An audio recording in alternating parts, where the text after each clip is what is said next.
And also he became, at that point, he's super recognized. Even today, if Obama walked into the room, he's just one of those people you recognize like that all over the world.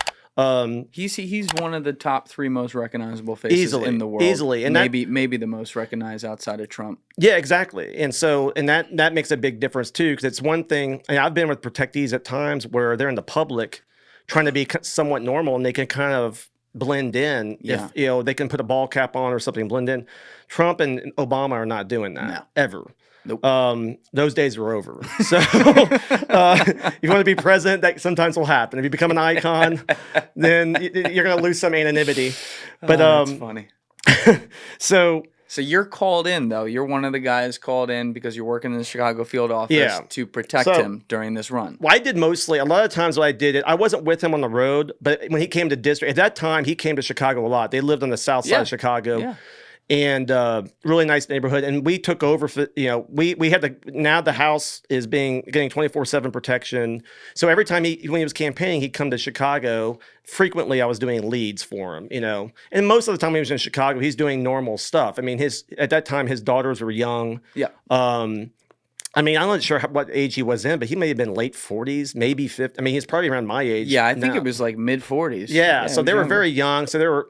and what's funny is, it's kind of interesting because when you pick somebody up, and you're seeing this probably now, I'm sure some of the guys are getting this with JD Vance and some of the new people who haven't been protected before.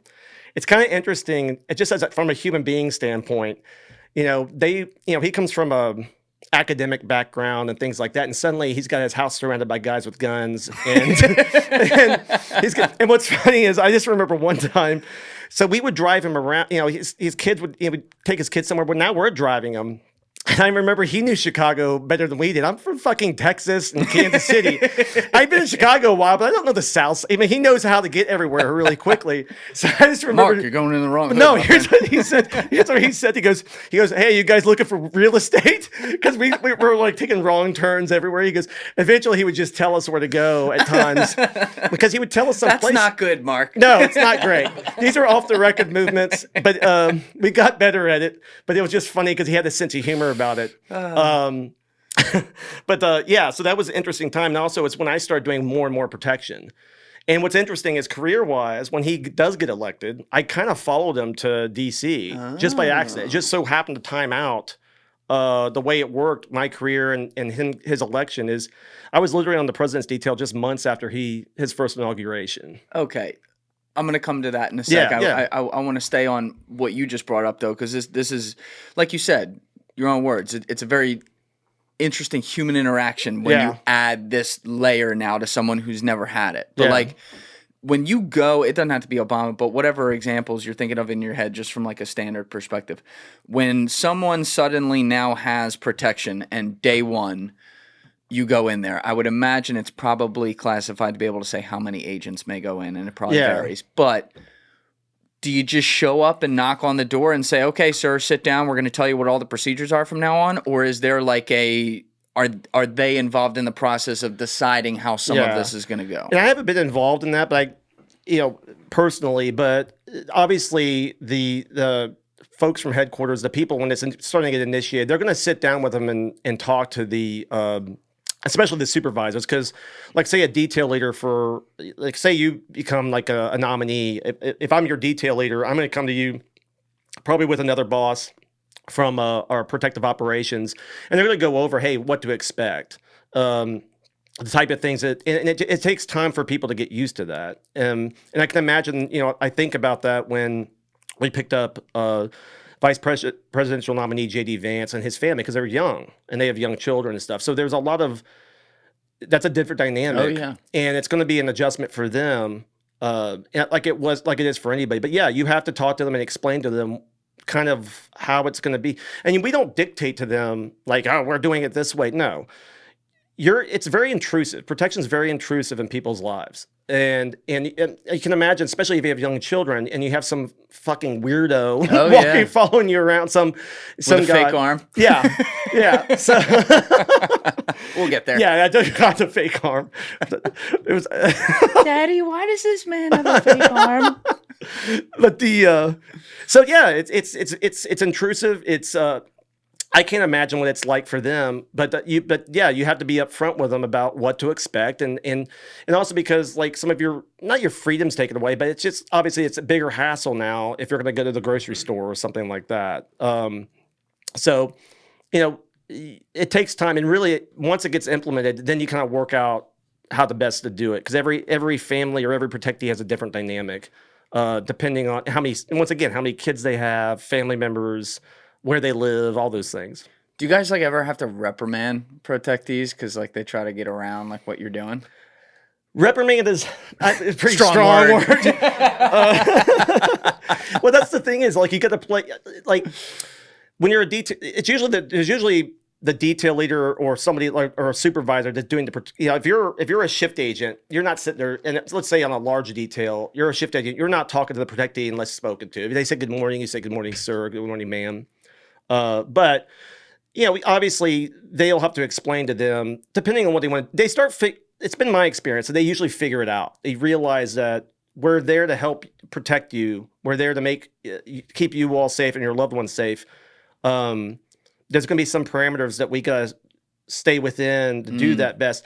But if they want to do something, really, it's incumbent upon us to keep them safe. If he wants to say, "Hey, I want to go get ice cream with the kids," somebody like Vance, or somebody at that level may not be as recognizable now. You throw a ball cap, he could put an Ohio State Buckeyes hat on, and he probably would be that recognizable, and you can handle that situation better.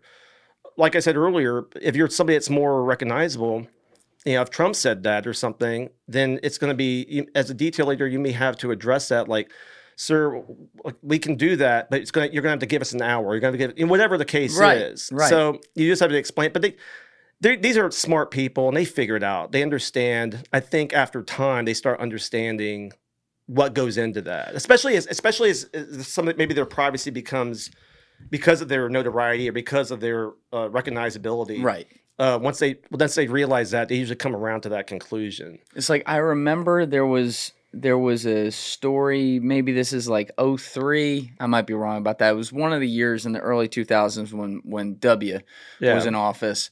He did this thing, I want to say it was on like Thanksgiving or some holiday, where he and Condoleezza Rice snuck away with, and I hope I'm remembering the details of the story right, if fans can put some stuff down in the comments to link to this, but like I believe he and Condoleezza Rice like snuck away with like one agent or something in a car, got on a plane, and he went and saw all the troops in maybe it was Iraq or Afghanistan. Yeah. I think it was Thanksgiving. They were like, how'd he pull this off without the Secret Service? And I'm like, I feel like he got chewed out when he got home. Yeah. Well, if he went overseas, I guarantee you, for that, because I remember seeing the footage of that, like when he went and visited the troops in, I think it was Iraq or Afghanistan. He's one of them. Yeah. But I mean, I've been, which is interesting because I've been involved in those with Obama. I was actually the transportation lead when he went to Kabul, Afghanistan in like 20. Whoa. Yeah. We'll get there. Yeah, it was pretty cool. Okay. It was actually one of the highlights of my career. But so I kind of have an idea of what this, and he went and visited Karzai during that visit. That would have been 20. Was he president at the time, Karzai? Yes, and it was a big deal because he actually went to Kabul, and we'll get there eventually. But those type of visits, obviously, to a war zone, yes, it's like a lot of things in the government. It's compartmentalized. It's need to know basis. So the way they have to operate would be outside of how maybe we would normally do things. Right. Meaning, because you have the compartmentalized, there are going to be people in the know, and there's going to be a lot of people who don't know.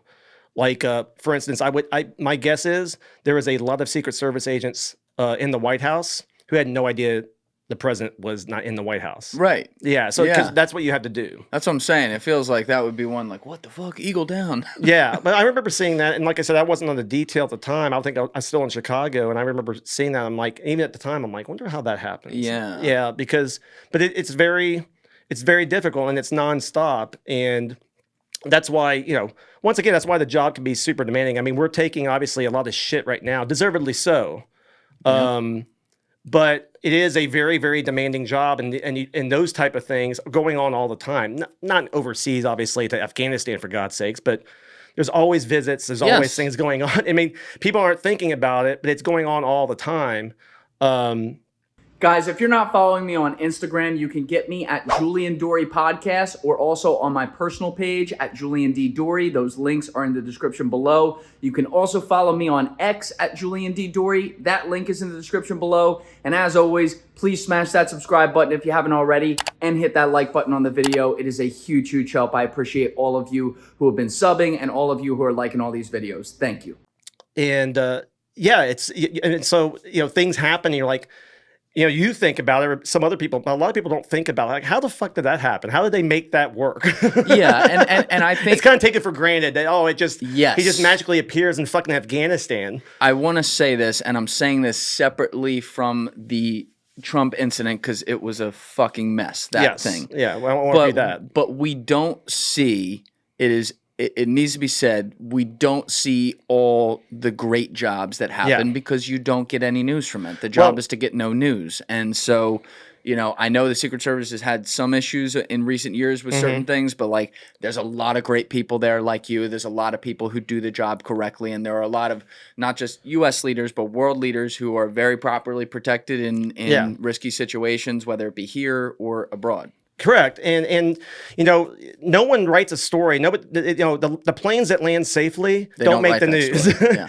and the same thing. And when it goes with the Secret Service, and I liken it to a football team, it's like 10 guys on a play can do their jobs perfectly. One motherfucker misses his block. That's it. And we are in a zero-sum game where we can't have bad days. And so you can have, and this does not make an excuse. Look, what happened, and we'll get to it, I know, on July 13th is fucking excusable, and there's one agency to be blamed, and that's the U.S. Secret Service. It's not the Butler Police Department.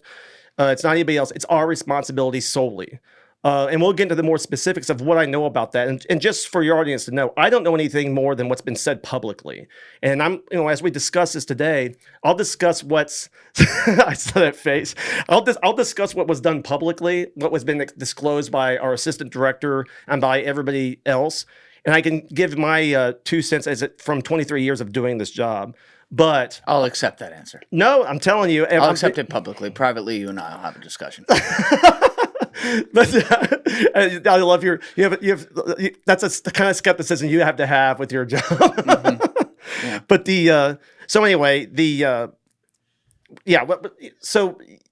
can have all the wins in the world. It makes no difference if something happens like with Reagan or with Trump or something like that.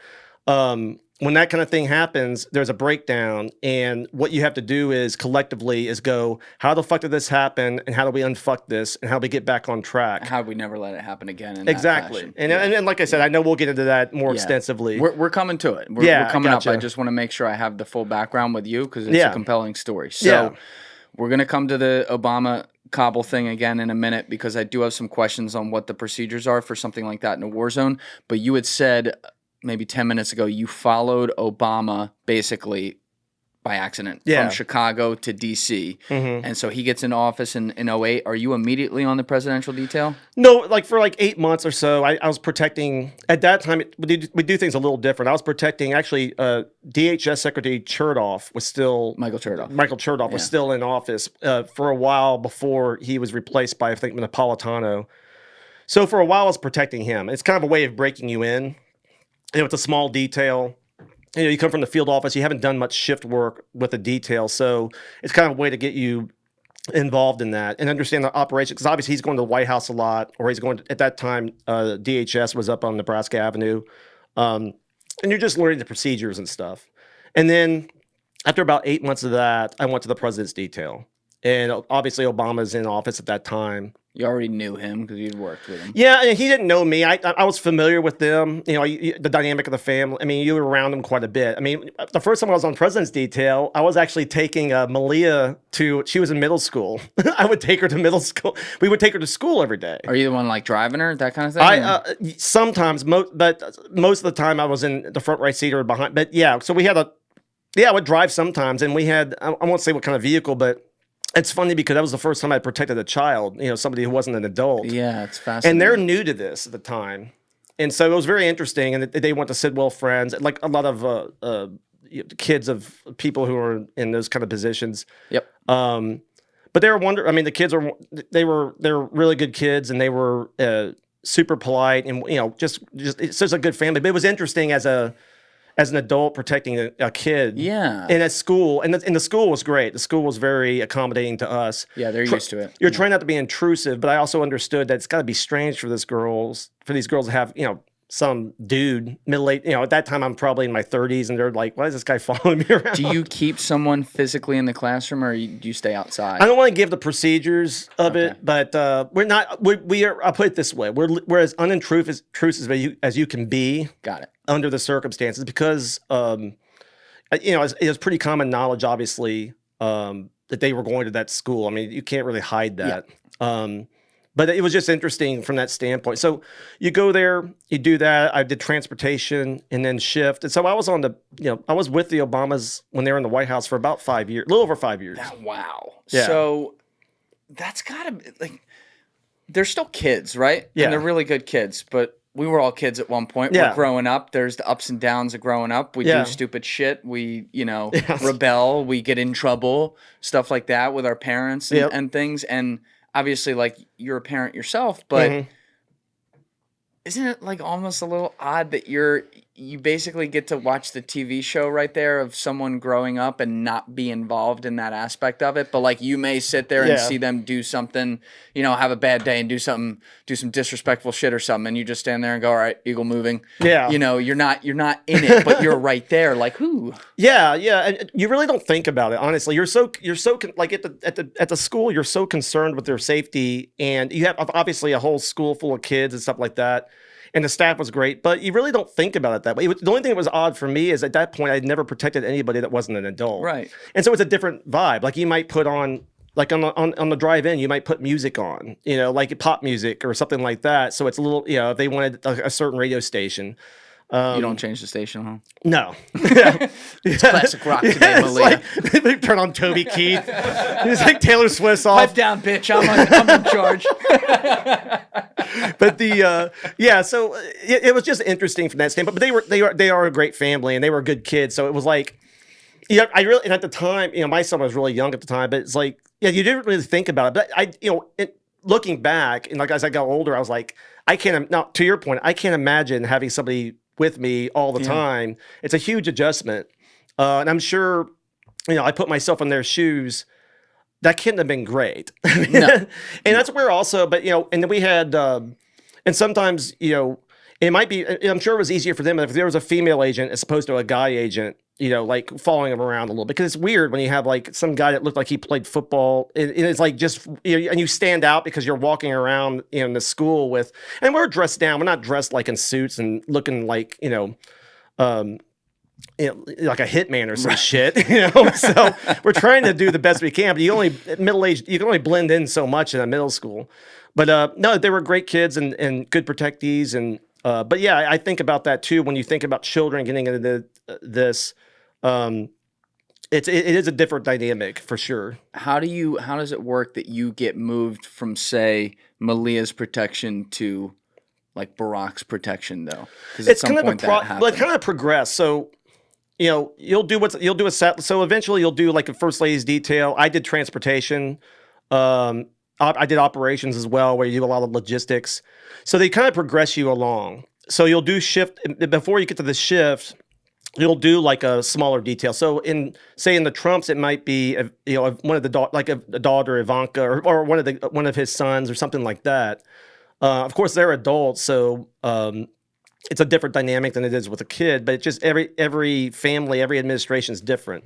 And then even when you go to the shift, though, they're not gonna just throw you to the wolves. They're not gonna go, hey, go do this giant fucking site. No, go do this fucking arena right now for us. Your first site's gonna be something relatively simple, maybe an airport arrival, maybe a landing zone for the Marine One. It's gonna be something that is not gonna be overwhelming, and you're gonna have supervisors and you're gonna have lead agents there who have had more experience to kind of make sure to help you along, to help you, because they're passing along that knowledge, hey, this is something you need to be concerned about, or something like that. Why is an airport simple?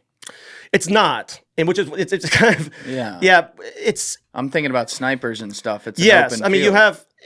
It's funny you brought that up because sometimes in the service we say that. Now it's simpler from the standpoint of the planning. It's more. How do I put it? it's more clear than if you get like an arena or something. They're all different. The airports tend to be, there's, to your point, there's a lot of similarities to how they're set up. There's only so many set up. So obviously you have counter sniper and all those other concerns as far as distance and stuff, but it's just typically you're not dealing with crowds nearly as big. Usually you'll have maybe a pin of greeters that right, like they'll open it up. And it's usually you're not dealing with like a 40,000 people or something like that. So that's where it's quote unquote simpler. Not that any site's really truly simple, because you can make the same case for a landing zone. Because you obviously have to have wide open spaces and that kind of thing. You're going to have high speed avenues of approach and all those other concerns. But an airports are typically already secured, obviously, by the police department, and there's a lot of security measures already in place at an airport, so that helps you. But when we say simple, it's it's easier than some other ones, but it's not easy like any other site. But that's how they typically will start you out, because in a typical visit, you're going to have the airport, obviously, which is obviously the only site where they go to twice because of the arrival and departure. Yep. There's going to be possibly a landing zone if they do a lift, if they're not just motorcading. And then you may have, depending on what's going on, whether one site, a rally site or something, or maybe they're doing a couple of fundraisers at some houses. It just depends on the visit. So the idea is, hey, if we're going to get these guys some experience, get them on those types of things. As opposed, there's usually a lot more moving parts, obviously, at a rally or at a large event, or even at like even at a house, if you're having a fundraising place at some rich guy's place. Obviously, you're in a neighborhood. There's a lot of complications with that. So you want somebody with more experience. Also, by then, hopefully, supervisors, we see how they interact with people. Because if you're dealing with folks, if you have the wrong personality, you got to be able to work with people. And so it's like, if they're doing like a fundraiser somewhere, and it's, I don't know, say it's a big basketball star or something, in the NBA star, you got to be able to work with these people and stuff. And it's their house, but you have all these other concerns security-wise. My house now, my life. Yes. So it's like you gotta be very tactful. You gotta be able to work with people. If you have some guy that's a robot who can't work with other people, that's kind of a problem, because we're very intrusive. And it's not like the TV shows or the movies where we come in, hey, we got this. It's like, we're taking this over. This is ours now. That's not how it works. Imagine walking into like LeBron's house, like, get the fuck out of the way, pal. Like, exactly. Or it's like, and you see people. These are very successful people. Yes. And I've always found that they're all very pleasant, but at the same time, it is, once again, up for a week. Yeah. You're in their shit. You're all up in their business, in their house and everything, in a neighborhood. And now all the neighbors know that something's up. And then by then, I'm sure they've told them. And you have to, like, if they, are a legal gun owner and stuff, you need to know where that stuff is. You may, I don't know what the procedure is. You don't have to say, but maybe you have to remove that stuff. Yeah. But like, you're right. It's a lot. It's a lot. And like, you would think a house wouldn't be that hard, but obviously you're surrounded by other houses and things like that. I could see that being hard. And also you're kind of in a corner. It's like your egress routes are limited at that point. Your what? Your egress routes. Like the way, if you want to get the fuck out of there in a hurry, you're in, like, let's say you go to a big mansion in Bel Air. Right, it's walled in. It's backed in. No one's thinking about how to get out of here, because there's usually only one way out. Get to the chopper. Exactly. So so it can be, you can go in there and go, shit, we're kind of in a corner here. And so you have to mitigate that. And you have to come up with sometimes creative ways to do that. So, anyway, that's how they progress the agents as they go through their time on the details. And you do see, by the time they've done a bunch of sites, they've done whether transportation or the first lady detail, maybe operations. They also have like an access control section for the White House. There's people, so they do all that, and by then you may start doing leads. Okay, so when you were describing Obama as a candidate and how, like, when he was back in Chicago, you'd go on it, right? And you're in the office there, but you wouldn't necessarily go with him to some campaign thing in Nevada or something like that. Once you're president, though, and like you get on the president's detail as someone in the DC office, the people who are on that detail travel with him everywhere, correct? Yes. So it doesn't change up based on town. Maybe they add in some sources for certain places, but... So the guys that are right around them, they're all based out of D.C. with the president and current president, current vice president. Even former presidents in the case of Trump, they have their own detail. Guys, the people that are right around him are with him. There's a group of them that are with him at all times. It's not like they're bringing people in to do the shift right around him. Now, the post standards, and I know that it's been stated publicly that post standards in some of these places might come from outside agencies, HSI, Homeland Investigations, to post stand, which is like I said, the people right around them are our people, and they're dedicated to that protectee in that division. Got it. So with the president, and even with the president and vice president, I mean, everything is done based out of DC. I mean, they're flying their cars in. The cars aren't even coming out of the field offices. They're literally going on C-17s, and the Air Force is flying them. They're flying. Yes. Oh, which is one of the when I was on transportation. Awesome. Well, that's why when I was on transportation, I used to say we're like the fucking roadies of the president's detail because we're loading up. They're loading up the C-17 with all kinds of equipment, cars, all kinds of shit, and flying it in. And then when the show's over, right, when the president's done and he gets on back on Air Force One and is gone, the poor transportation guys are still back there at the airport, loading it back up, flying back to Andrews, getting everything put away. It's great. It's super rewarding. It's a lot of hard work. And it's a very rewarding experience, but it's a lot of work. Yeah. And some people who don't do transportation, some people shy away from it because it is so. I think the hours and the demands of it are a lot. But I mean, but then again, you get to drive the president of the United States, so. Big job. Not a lot of people can say they did that, and so I found it rewarding, and also the teamwork involved. I became really close with a lot of the guys that did transportation, and I'm a little biased here, but I think that they turn out to be a lot of the guys that do that well end up being really good agents because they see all the logistics that goes into it. Like I said, if all we did was protection, it's not that protection itself is not super complicated. It's all the other. It's getting people, equipment, everything in place, and you see the military. Our military is really phenomenal at. Probably better than I'm certain better than anybody in the world at logistics. Yep. And we do it very well as logistics as well. But we learn a lot. I learned a lot from just working with military folks, people in the Air Force and the Marines and stuff like that. Because obviously on the president's detail in particular, you're working with the military a lot. So you said, I believe you ended up on the detail for like 5 years? About 5 years and 4 months. Were you referring to that being directly with Obama himself? So yes, that's 5 years that's the entire time of the detail. So that includes my time protecting his daughter. Okay, so it does the shift. It includes everything. So do you remember what year you ended up on his? So it would have been 2000. I think it was 2009 to 2014 is when I was with him. So you were with him for like 5 years? Yes, I was with him. You're talking about just on the shift? Just on him. Just on the shift, probably of that time. It probably been about 2.5, about half of that time. Okay. When you're directly on the shift, so it's roughly half that time. One of the things I really respect about the Secret Service is that, with very few exceptions, there is a real code of honor there with not dishing dirt on people they protect and stuff like that.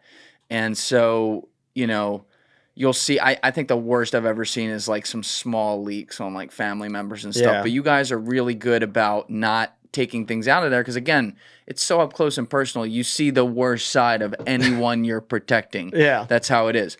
But that said, it's always nice to hear about some of the real human interactions that happen with people that are just, frankly, these caricatures on TV and whatever. Yeah. And I got to think, when you're protecting someone's family for 5 years and then maybe 2.5 of the years you're with the guy and whatever, at some point, you and some of the other agents, you get to know him a little bit, right? Like beyond just like watching him, like you have some personal conversations and stuff like that. Like, what's that like to talk to a sitting U.S. president kind of off the record shooting the shit? Well, what's interesting is when you're brand new to the detail, first of all, you can't believe you're going to the White House for work, right? Yeah. I mean, that's how I was. I mean, there was a certain awe to it. I'm a big history buff and things like that, so I was really appreciative of it. And when you see them at first, but that does go away to a large extent. Because you do, to your point, you do see them as human. It's not the caricature or what they're putting out there. But I found, over my time of the service, I never ran into a protectee that was really a dick. It was just a complete asshole. I mean, I find that they're really, it's been my experience that they're really appreciative. Even, and I won't say who it was, but I've been like a detail leader and an assistant detail leader for like cabinet level people. And I remember one time a guy had a bad day, and he was we got along great. And I was with him a long time, and he just had a bad day. But he didn't, and he said something, or he kind of snapped just a little bit at me. Nothing big. I didn't give a shit. I was like, dude, I've had a lot worse. Sit down, Jim. So anyway, but he comes back in the car after, and he's like, Mark, I'm sorry about. He apologized about it because he was like. And I knew he didn't have to go. I was like, sir, you don't have to say that. I go, it's all good. I've been around him a lot. But to speak to your point, here's what's funny. So one of my best memories when I was on the President's detail, and I say this because this kind of gives you an idea of the person. So I did a big site in Kansas City where I was a cop, obviously. This is a big Ford plant. Yeah. And Obama was going there. And I had a chance to get one of my best friend, Johnny, who's a cop and where I used to work. And then my dad at the time, and I have a twin brother. Your dad at the time? My dad at the time. Your My dad at the time was now? in Jesus Christ. Was edit that out. Why the fuck did I say that? It might be your mom. That's happening these days. I don't know. Anyway, I brought my first dad. I like people that I meet for the first time and they're cool with me fucking with them. You're really good at that. Yeah, so he Alessi, hit the volume on that spot because we laughed our ass off right there. I just want to make an editor's note, but go ahead. All right. So my dad happened to be in town because he wasn't living in Kansas City at the time. So anyway, I got them to be able to see. So Obama was going to be there. I was doing the site. We worked it out so that we could get a family picture. We could get a picture with the president. Now, what's funny as shit is my brother and my dad are big time Republicans. So super conservative. So we get them backstage. They have a photo line. So you have these people that paid all this money to get a picture with the president, right? So they are going through the photo line, and then they do police photos. And so they always do police and fire photos. And then my family comes up. And it's my brother, his two daughters at the time were young, and my dad. And it was cool because the detail leader goes, hey, Mr. President, this is Mark Brandenburg's family. And they introduced him. And I said, my dad was an Air Force pilot for 13 years. I hate your fucking guts. No, here's what's funny. My brother, who's a salesman, is never at a loss for words. You could just say, he's like, that's the president. I go, no shit, dude. What do you think I do for a living? But here's what's cool. President Obama hands my dad, who knows he's a veteran, he hands him a coin. It's like it says Obama on there, and it's like a coin for the president. Talks to the girls. He obviously is a girl dad, and literally talked to my family. Now there's no cameras, there's no press or media. That. He talked for 7 minutes to them. He didn't have to do this. The president of the fucking United States. Yeah. He's about to go on stage, and to this day, my Republican right-wing dad has that picture on his wall at 90 years old with that coin mounted of the president of the United States. That's America right there. It is. And that's the kind of stuff where you're like, I'll never forget. I have that picture. I'll never forget it. And it's really badass. And then the other funny part is now we're off stage and he goes up to do his remarks, and I just see my dad like this. Oh, God damn it. Hating everything the president's saying. He's like, oh, you were doing great. Oh, stop. Stop taxing me. But so it was one of my best experiences the whole time I was on the detail, because I'll never forget that. And my dad's 90 years old, still has it on the wall. So that's cool. But it also speaks well of the president. Yes. And to your point is, that's America. We're all, with all the partisan bullshit and everything that's going on, the respect that the office deserves, doesn't matter who's there. And it was just really cool. And the other cool thing was my best friend Johnny's African-American cop, like I said, and I pulled little strings. So I had him on the front row. So with his daughter, he has his young daughter. Cool. And so when he did the rope line, he got a picture with his daughter with the president of the United States. And my buddy is beaming because, you realize when you protected Obama how much he meant to the African-American community. I mean, he was monumental, huge, and deservedly so. And it meant a lot to my buddy Johnny. And what's funny is, because I was a side agent, I think the governor of Missouri, I had him in the second row. I had my buddy in the front row. You put him in the front row ahead of the governor. I had said, I have one shot at this. I'm getting Johnny a picture with the president of the United States. So fuck the governor. Good for you. Yeah. I don't even know who it was. But you know what was cool is, like, the staff was cool. I go, hey, can I put my buddy in the front row? I didn't know if they'd go for it. And I knew the staffers by then. I'd worked with them a lot. They were like, fuck yeah, absolutely. I go, sweet. So anyway, that was just a story to kind of give thing your buddy wasn't an assassin, by the way. We'd never heard from you again. Yeah, that would have been hard to explain. That would have been hard to that would have been really hard to explain. Hey, who's the suspect? I think I know who he is. Yeah, I should have known. Governor, my bad.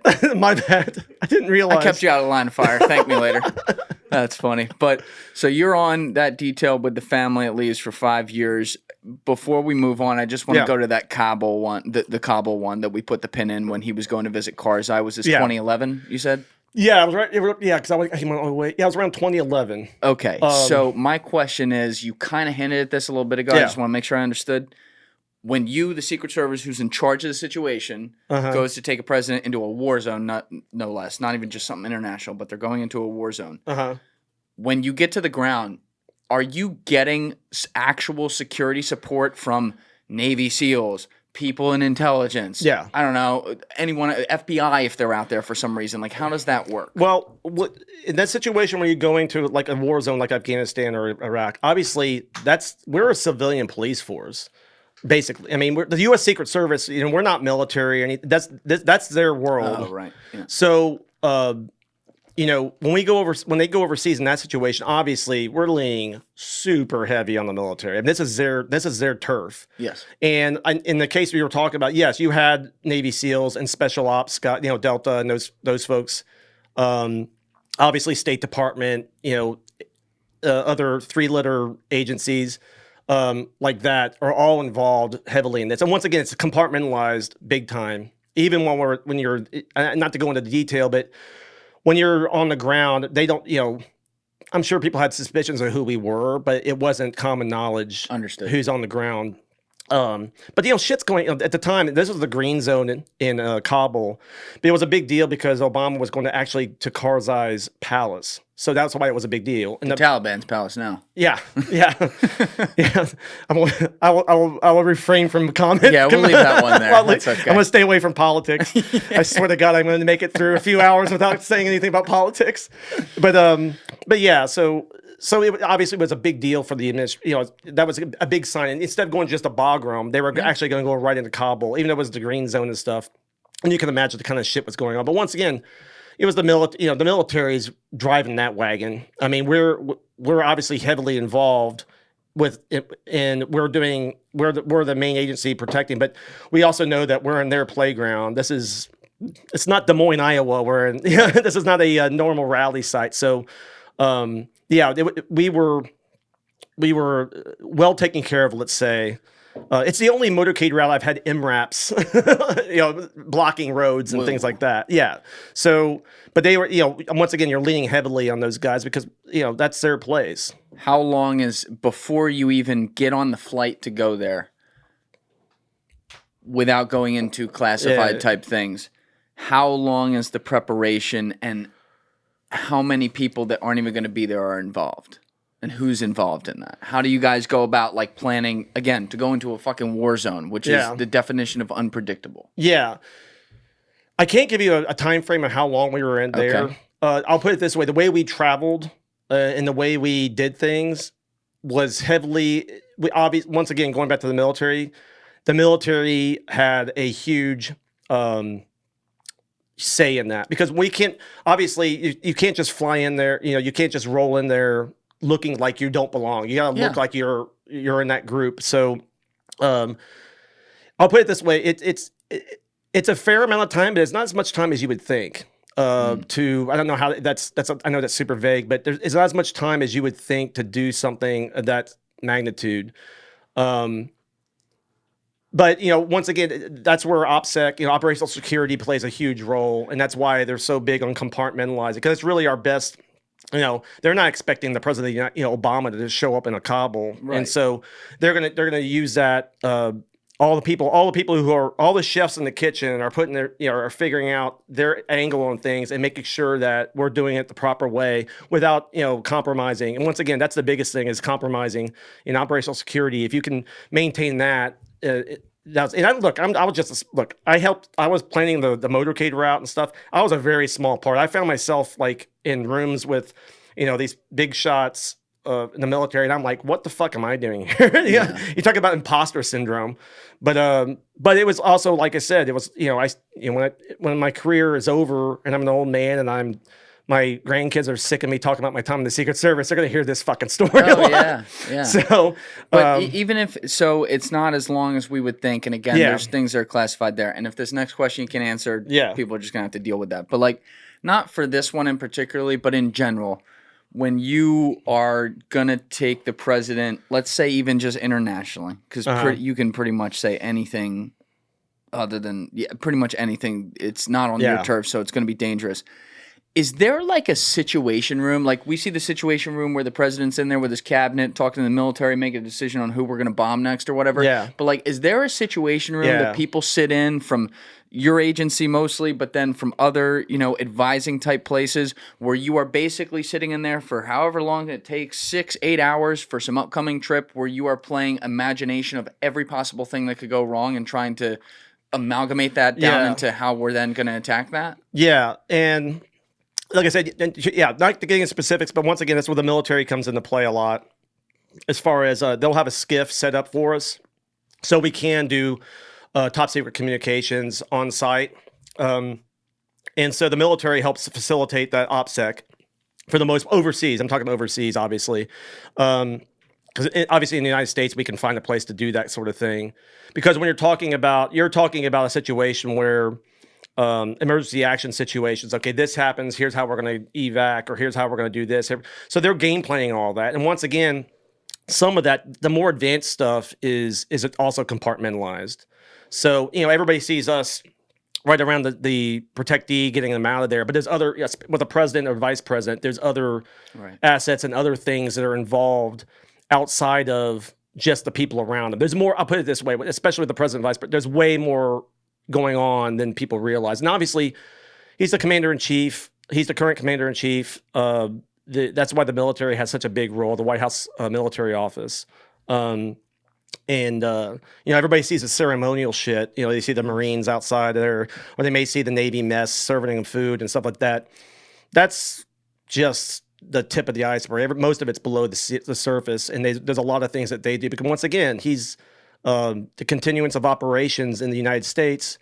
The military is heavily involved in that. He's the commander-in-chief. He's at the top of the food chain. But also, you're also thinking about things, people always talk about the last lone survivor, or the last survivor, or whatever, or designated survivor. That's what they call it. Yeah.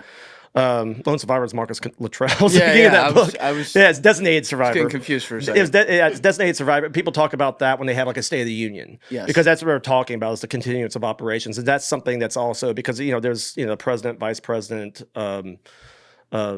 Speaker of the House, and it goes all the way down the list through the cabinet and everything. There was that Kiefer Sutherland show where I really never watched it, but I think I saw the first episode. Yeah, and that's what they're playing off. And I'm just like, God, imagine. And like I said, the military has a lot to say in that, because obviously that's what you're thinking of, the worst case scenario that they're going to do that. But on overseas, for sure, there's a lot of contingencies and a lot of things that are.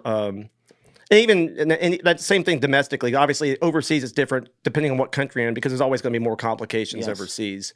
Because we're out of the country, and depending on where you're at, it's going to be, every place is a little bit different. Working with them. So when you got to Kabul for that one though, because that was a really big deal, you were saying you're going down the trail to, or what'd you call it? You have the term for it. Why am I forgetting it? What term? Like when you're going en route. Oh, the motorcade, in or out? Yeah. Yeah, but you had a better term for it. Whatever. Egress? So the egress was all on the side and whatever, but once you get there, everything goes without a hitch. Was there? It went well. It went very well. Yeah, it went very, very well. And like I said, on paper, it wasn't super complicated. It wasn't like, this is not, once again, rocket science. But at the same time, anytime you bring the commander-in-chief, going back to the, continuance up, you're putting the person in charge of our executive branch, bringing them into the war zone. Oh, yeah. And not just Kabul, Kabul's was, is safe, relatively safe. You bring them down into, and Bagram is relatively safe, but you bring them down to Kabul, where it's, obviously that's a heightened concern. Like I said, it wasn't super complicated. per se. It's just the gravity of the situation and understanding where you're at. That he's going into the viper's nest, so to speak. I mean, for a president to go into that situation is unusual. So, but that's the reason why it was such a rewarding experience. And I had the emasculating experience of so once he lifts and goes back to Bagram, I had to get on a Chinook and there's a bunch of Navy SEAL guys. And you. and me and this other agent. So you got the SEAL guys in their kits looking badass, Just looking at you. And they're all veined out. I am in my fucking suit. And I'm sitting next to this other agent. He's in a fucking suit. And I go, I never felt like a bigger pussy in my life. And you got people with 50 cows and all this stuff. And I was never military. I was a cop. And it was a cool experience. And the guys are super impressive. You've met a lot of the special ops guys. They're the most humble people. I find never had a bad experience with those guys. They're fucking awesome. They're amazing. I mean, they look, they're super impressive, but they're super humble and they're great examples. I think to a large part, I think one of the great things about seeing so many guys like that becoming more prominent figures in the public is really good because it shows young men in particular and young women, but young men, I think especially, how to be, hey, be disciplined, work hard, set goals, but be humble. It's a really welcome part of our culture. It's easy to shit on our culture. I'm glad you say that. But you see those guys all the time. I follow guys like Jocko, and I did Andy Stone's podcast, and I've done every time. But even when you meet them in those situations, I just remember that they're very down to earth. And you would think you'd be intimidated almost, even as a grown man. You're kind of because you see the guys and you know what their training's like. Yeah, the thing that I just have a great reverence for with them, and it doesn't mean, we're all humans. We all have different opinions and stuff, and I have great back and forth with those guys, and sometimes we disagree on shit. But the thing that I have a great reverence for is that they have seen the places and things that are the worst that this world has to offer, and they've had to answer the call to those things, and so they have an extra understanding of just how fucking good we have it here and what a place like this means, what parts of the Western world mean as well. Yeah. And, not that I can ever fully understand that as I sit here in my armchair and not that everyone out there listening who hasn't done this can fully understand that, but if we can get a piece of that and if I can help do that on a show like this, I think that is absolutely critical for, as you said, you just put it beautifully, for our culture and for, to have people to look up to. There's all different types of reasons to look up to people. I think it's great to look up to your favorite athletes and stuff like that too, like they're doing something you love. But we should also have a realm where the people who do a great job, like serving the country, they're also the role models. And I think the internet has really helped let that happen now, and that's a good thing to see. No, I totally agree. And you see them, how they apply that discipline and that work ethic and that how they apply it to become successul in other endeavors. But like they always do it, like I said, I always go back to the humility thing, because if I was a Navy SEAL, I'd be a complete dick. I would just be I'd be just totally in myself. I was like, I'm so much fucking better than you. Stop talking to me. I've met a few who are a little bit like, all right, pipe down there, kid. It's like, slow your roll. Easy. I got a podcast here. You think you're badass? You have the Julian Dorey podcast, bitch. I just think about some dudes who leave this what went wrong in my life? Why was I here? The guy's I was taking out bad guys. And now I'm talking to this asshole in his parents' house. He's got dolls. It was worse when they would show up to my parents' house and they're like, wow, how far I've fallen. It's just that was the best. I'll be right back. I'm just going to restroom real quick and cry. Yeah. What did Andy Bustamante one time, episode 126, when we were doing the crossover with Concrete. At the time it was Concrete, but now it's Danny Jones' podcast with my boy. We were I forget what Danny had me talked about, but I was going on something with geopolitics, and I knew the subject matter pretty well, but I'm from Jersey. There's a certain way I say it. And Andy, maybe I'll put the clip in right here. But Andy basically just stopped and then looked at me and goes, Historians and political scientists around the world cringe when Julian talks about world international things. This fucking old guy sitting there. And this guy gets ripped up. It's on TikTok. And he turned around. Somewhere there's a... He puts a new school spin on it. He does. Somewhere there's I've never heard anybody who knows more about the CIA and the FBI and the U.S. government than Julian. I swear to God. There's a Harvard professor somewhere sitting there like, I made a career out of studying political science so that this guy could call Hu Jintao some old guy. I'm sitting there going, yeah, I think you're probably right about that. We all have our roles. Some of it just pulls shit out of our ass. It's fine. It's like, this has been funny today. I like this. Yeah. We got a good vibe because we're talking about a hard thing. Yeah, but, I know. But I got you off. You were finishing up the whole Kabul thing with Obama. It went well. Yeah, it went really well. And like I said, it was like when I talk about it, it's one of the highlights of my career. Just to have, I mean, I was just to be tasked with that, just to have when the bosses pulled me aside offline in a car and me and some other people who were doing it face to face, obviously. When they said I was going to do that, you can imagine how fired, because you worked so hard to get to that point. It was kind of like a thumbs up, like, hey, they wouldn't just hand that to you. And it was a real big vote of confidence for me. And that's why, I remember the guys I was with on it, and it was just really, really cool. The only downside was we had very small barracks, and the protective intelligence guy that slept below me snored every fucking night. Oh shit! It was really small. I forgot about that stuff. So you guys, when you're on detail traveling with them, they're not putting you at the presidential we were doing palace? the advance, so we were there well ahead of time. So so we're living just like anybody else that was living there. So, and once again,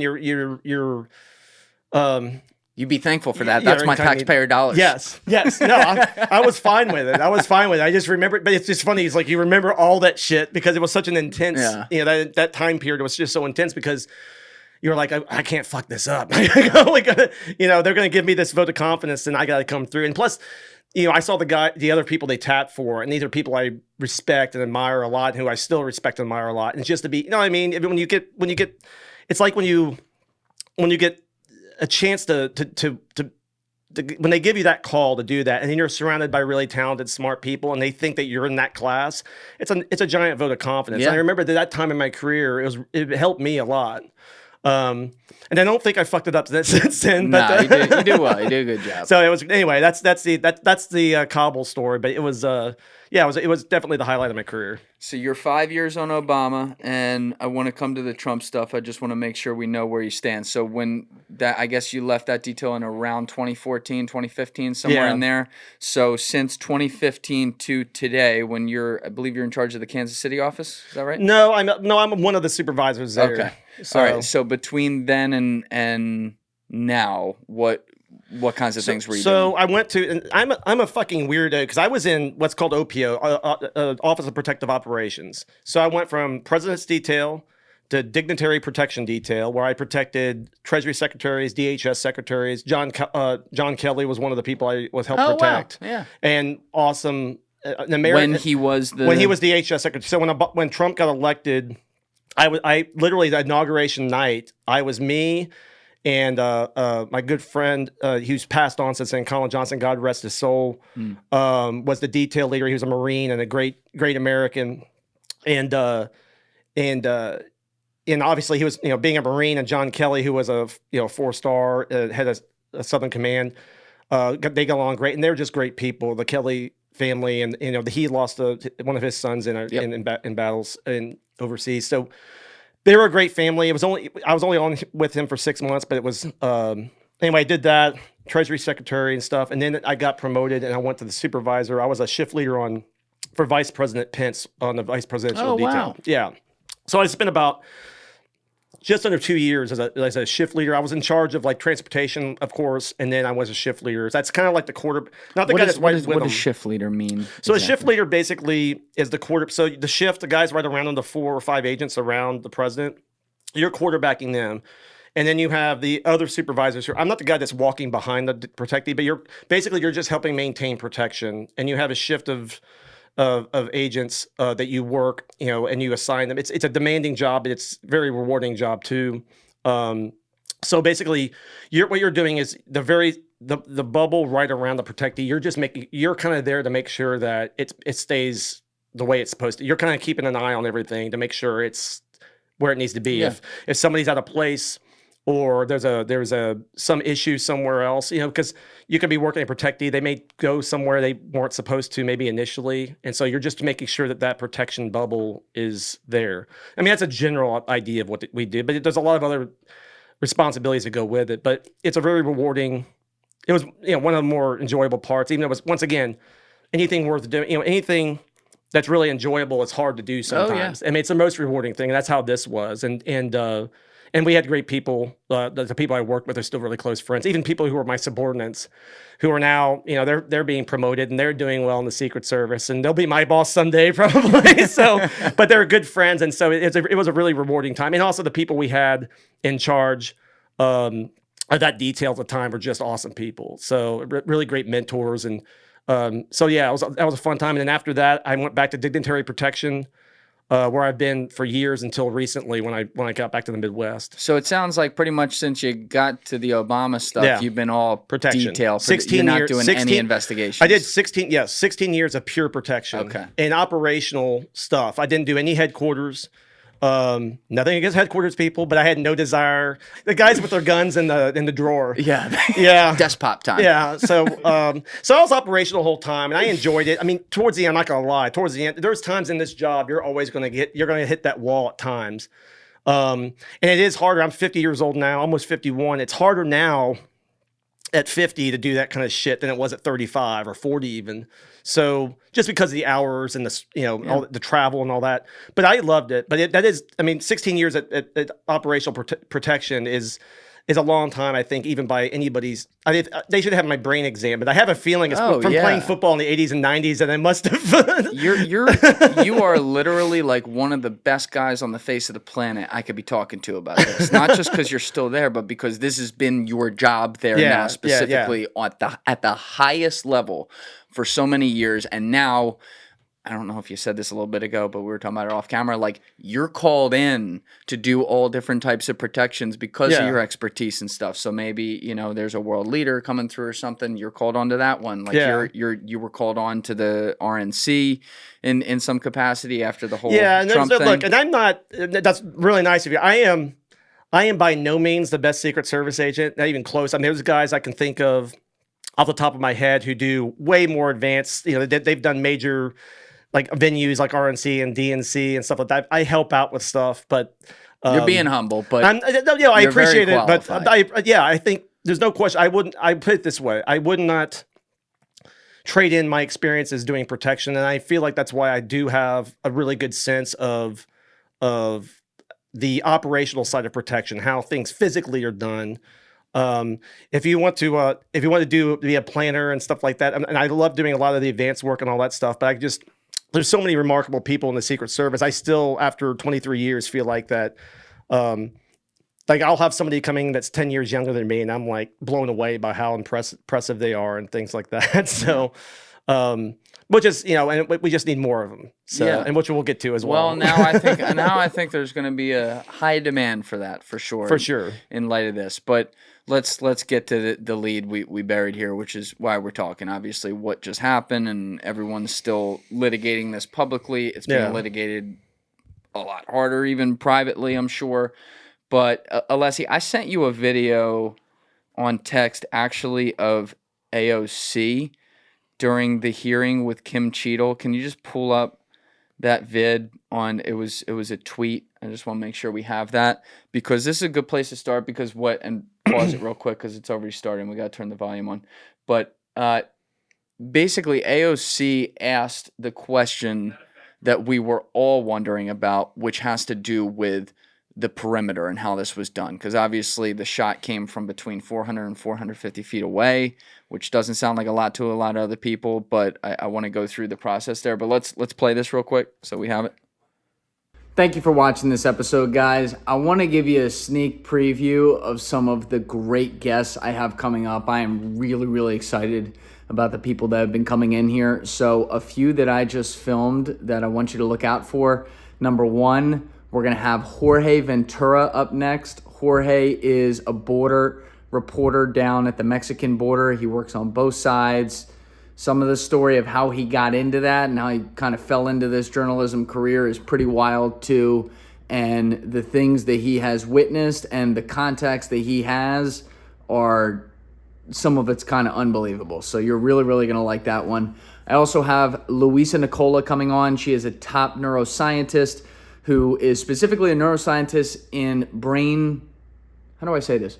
In like performance utilizing neurology, essentially. So if you've ever seen the show Billions, she's like Wendy Rhodes. Like that's what she gets called. She works with high-level athletes, high-level executives, etc. And she brought some heat in that episode, calling out somebody in particularly who's been blowing up on the internet that she thinks is full of shit. So keep your eyes out for that one. And I am then going to have 2 wild Scientology episodes coming up. One of them is with Aaron, who you know from the YouTube channel Growing Up in Scientology. He is a highly requested guest. This is somebody that Danny Jones, my buddy, brought on his podcast a couple years ago. My buddy Matt Cox has had him on. He's been on Lex Friedman. People request him all the time, and he did not disappoint. But there is a second Scientology guest that also, shout out to Aaron for hooking it up, but that guest was pretty amazing. And the story, I don't think it's ever been told in the long form 3.5 hours like we just told it. So make sure if you are on Spotify right now that you are following. If you are on YouTube, you are subscribed. And I will see you guys very soon, early this week. Jorge Ventura is up next. Peace.